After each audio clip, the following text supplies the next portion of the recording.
Hello everyone, ఈరోజు నేను మీకు టేస్టీ అండ్ హెల్దీ లంచ్ చూపించబోతున్నాను.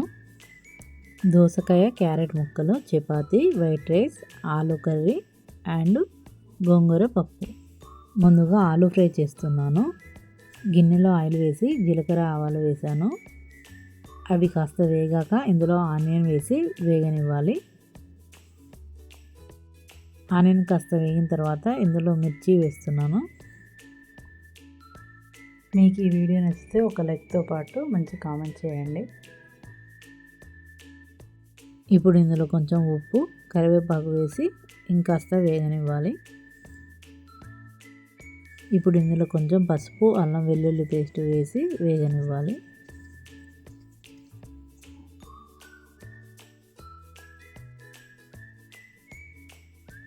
ఇప్పుడు ఇందులో ఆలు వేస్తున్నాను.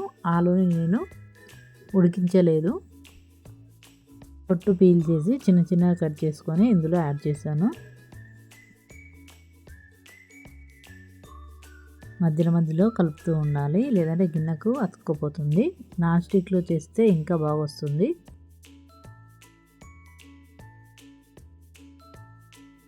కర్రీ ఆల్మోస్ట్ రెడీ అయిపోయింది. మరీ ఎక్కువ మెత్తగా చేయట్లేదు. ఇప్పుడు ఇందులో కొత్తిమీర ఆకు వేస్తున్నాను. ఇంకో 2 మినిట్స్ ఉంచితే కర్రీ రెడీ అయిపోతుంది. టేస్టీ ఆలు కర్రీ రెడీ అయిపోయింది. గోంగూర పప్పు చేశాను. ఈ కర్రీని లైవ్ వీడియో చేశాను. కావాలంటే ఒకసారి ఛానల్లోకి వెళ్ళి లైవ్లో చూడండి. గోంగూర పప్పు అని ఉంటుంది. రైస్తో పాటు చపాతీ, గోంగూర పప్పు, ఆలు కర్రీ, క్యారెట్, దోసకాయ తీసుకుంటున్నాను. హెల్దీ లంచ్ మరియు టేస్ట్ కూడా చాలా బాగుంది. మరిన్ని ఇలాంటి వీడియోస్ కోసం ఛానల్ని ఫాలో అవ్వండి. Thank you.